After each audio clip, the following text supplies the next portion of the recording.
Umaga ng Disyembre nang maglayag ang Vapor Tabo patungong Laguna.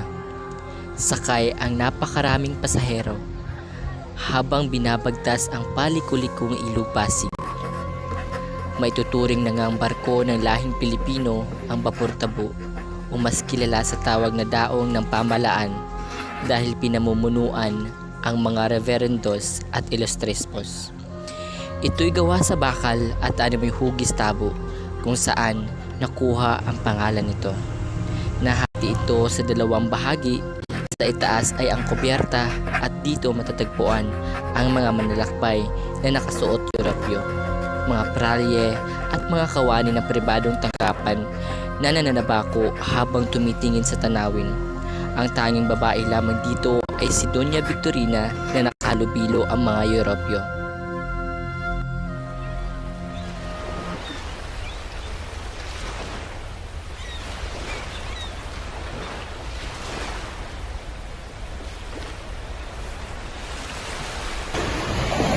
Ang bagal-bagal naman tumakbo ng vapor na to. At saka ano ba yung maliit na bangkang yun? Napakasagabal sa daanan, pati yung mga indyong yun. Kapitan! Kapitan! Kapitan!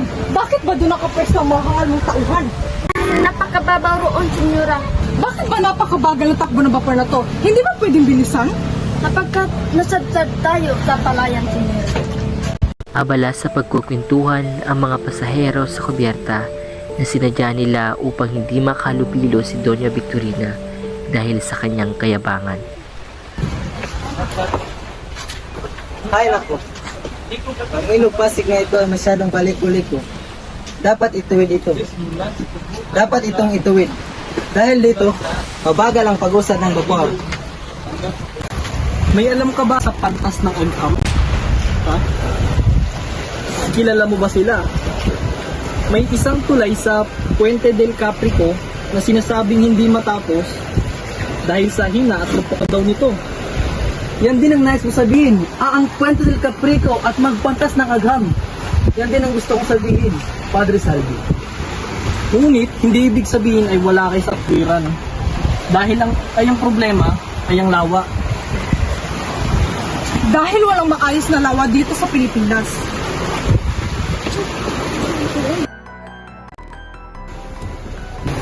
Madali lang to at hindi ko batid kung bakit wala nakaisip ito. Dapat natin simulan sa paghuhukay ng isang tuwid na kanal mula sa bungangan ng Ilog Pasig hanggang sa labasan dito.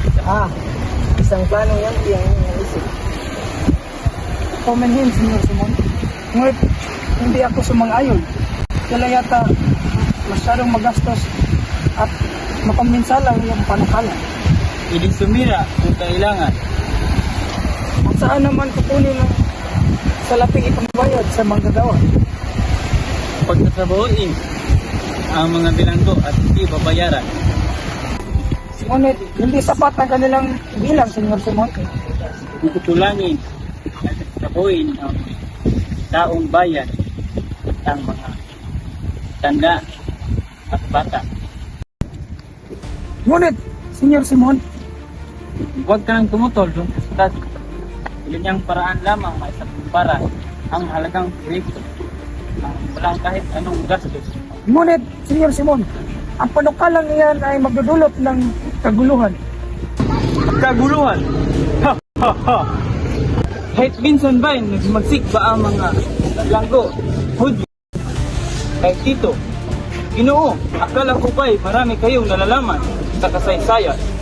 Mga Ehipto o mga kapityo ang kaharapin ninyo.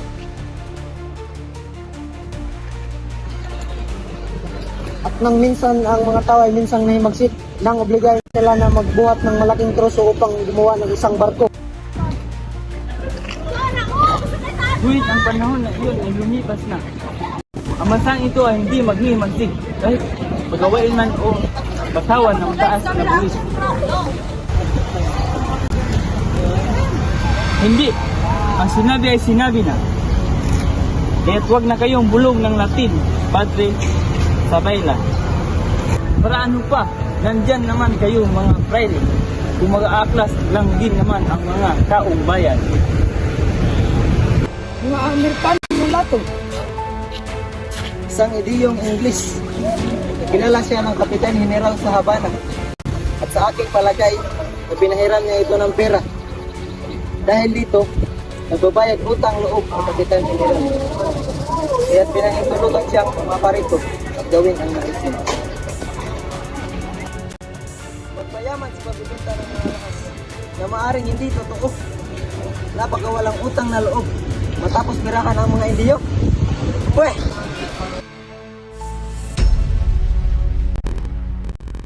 Dumako naman tayo sa ilalim ng kubyerta kung saan iba't ibang tagpo ang masasaksihan gawa na nandito ang karamihan ng mga pasahero.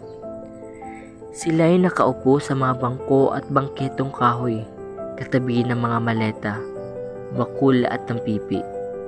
2 hakbang mula sa mainit na makina na siyang sanhi ng makabutas bagang amoy ng langis at umaalingasaw na amoy ng tao.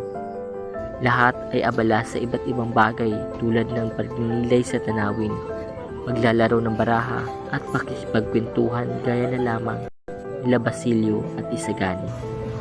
Ay, gaya pa rin ng dati, si Kapitan Tiago ayaw magpagamot kanino man. Kaya't pinuntahan ko siya sa San Diego, ngunit gusto niyang mapag-isa. Tunay ang salot ng modernong panahon, ang opyo. Kahit alam ng mga matatanda ang kasaysayan ng opyo, hindi pa rin nila ito inabuso. At habang popular ang klasikong pag-aaral, ang opyo ay isa lamang medisina. Alam naman natin ang mga insect na hindi marunong mag-Latin ang lubos na naninigarilyo ng opyo.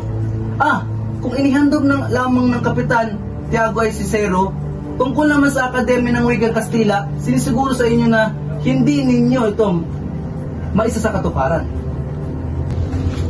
May sa katuparan po, senyor. Nangako sa amin si Padre Irene na niregaluhan namin ng isang pares ng kastanyong kabayo. Siya ay makipag-usap kay Kapitan General. Hindi yan maaari. Salungat pa rin kayo ni Padre Sibayla. Hayain niyo siyang sumalungat. Nandito siya ngayon sa bapor dahil magtutungo siya sa Los Baños. Kung nasaan ang Kapitan General. Oo, nauunawaan ko.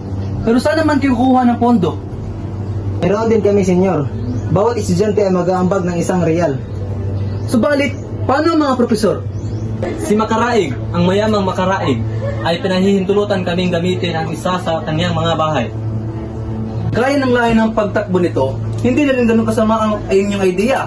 Yaman din lamang na hindi kayo masyadong mawas sa salita ng Latin, ay pag-aaralan yung mag-Kastila man lang. Yan ang patunay na kung bakit paorong ang ating pag-usad noon.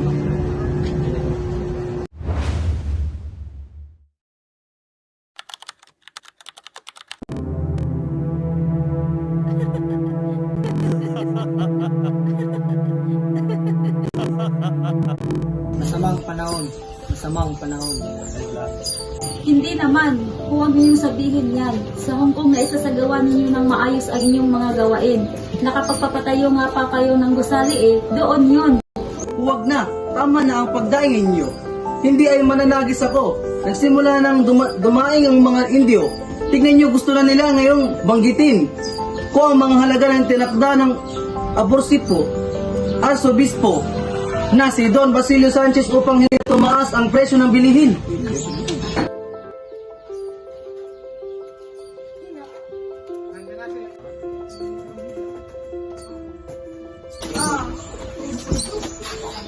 Nakakita na ako napakaraming ilog at tanawin. Kaya't interesado lamang ako sa nagbibigay ng mga alamat. Mga alamat, mayaman ang ilog Pasig dyan. Mayroong alamat ng malapad na bato. Ito'y tungkol sa isang bato na sinasabing sagrado dahil tahanan daw ito ng mga espiritu. Pero nawala rin ang paniniwala na banal ang bato kaya ginawa itong kandungan ng mga tulisan at bandido. Mula sa tutok ng bato, madali nilang mahaharang ang mga dumadaan. Lumipat ang panahon, nagpatuloy ang kwento tungkol sa mga tumataob na bangka.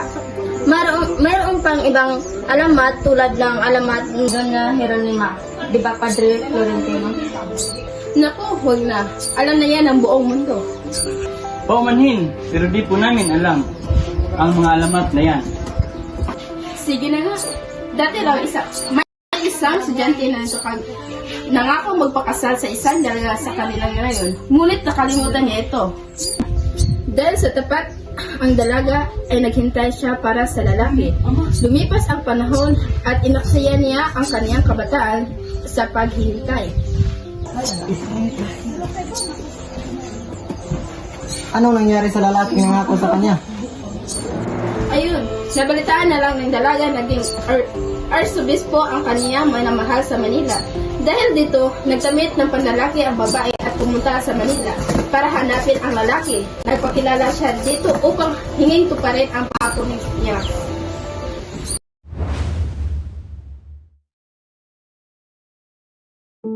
Sariwa pa sa alaala ni Tandang Selo ang pagkalinga niya kay Basilio, bagamat pumuti na ang kanyang buhok. Gumanda na ang kanilang pamumuhay kaya't hindi na siya nangangahoy tulad ng dati. Pagkos iabala naman siya sa paggawa ng walis. Itay, dahil sa aking pagsisikap, malapit na natin maabot ang ating mga pangarap. Hay, sa wakas. Tama ka anak, pag may tiyaga, may nilaga. Ika nga, papatuloy ka sa iyong adikain, tuwag sumuko. Ay, sayang nga lang at wala na ang aking mag-ina upang saksihan ang ating natatamasang tagumpay. Huwag mo masyadong isipin na pagkamatay ni Lucia at ng iyong asawa. Ang mahalaga ay andito pa kami ni Tano at Julia. Maraming salamat, Ama. Siya nga pala, may dumating kanina ng mga relihiyoso at sinabi nila na pagmamayari nila ang mga lupain na ito. Ganun ba, anak? Ano naman ang pagkasunduan niya? Pagkasunduan namin na magbabayad ako ng 20 piso o 30 piso taon-taon bilang upa natin sa kanilang mga lupain. Hay nako, pagpasensya mo na lang sila. Dahil kung kakalabanan mo sila sa korte, mas lang malaki ang mga gastos mo. Isipin mo na lang na natalo ka sa sugal ng 30 piso. O kaya, nahulog sa dagat.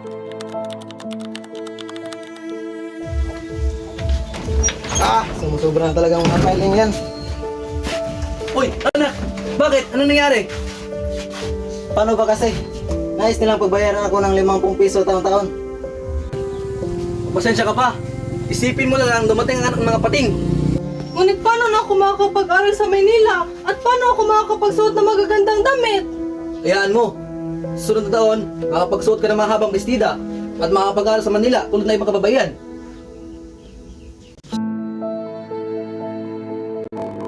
Ngunit dumating ang taong iyon, ngunit wala pa rin nangyayari sa pangako kay Huli. Lalo pang tumaas ang buhay sa lupa ni Talis, kaya't napakamot na lamang siya sa ulo. Hindi maaari. Kailangan kong gumawa ng paraan. Hindi sapat ang magkamot lamang ako ng ulo. Ngunit paano ko mababayaran ng 200 piso na hinihingi niya sa akin? Anak, kaya na pasensya ka agad kaya mo, huwag ka sumuko ng basta-basta. Pero itay, ikunan na lang lahat ng meron tayo kapag hindi ako nakapagbayad. Ayaw kong masayang lang ang pinaghirapan natin sa loob ng ilang taon. Ano na ang balak mong gawin? Magre-rebuilde ako. Hindi ako magbabayad ng kahit isang sentimo. Isusuko ko lang ang lupang ito kung sino man ang magdidilig ng kanyang sariling dugo rito. Anak, mahunos dili ka. Yun ang wag na wag mong gagawin. Tandaan mo, ang sinamang nananalo sa korte ay siya'y naiwang hubad. Pinanganak tayo walang saplot sa katawan, itay. At kapag tayo namatay, babalik tayo sa pagiging abo. Hindi pa rin nababayaran ni Kabisang Talis at ipinaglalaban ang karapatan niya sa lupain. Nakasalalay ang kinabukasan ng kanyang pamilya sa kasong kanyang ipinaglalaban.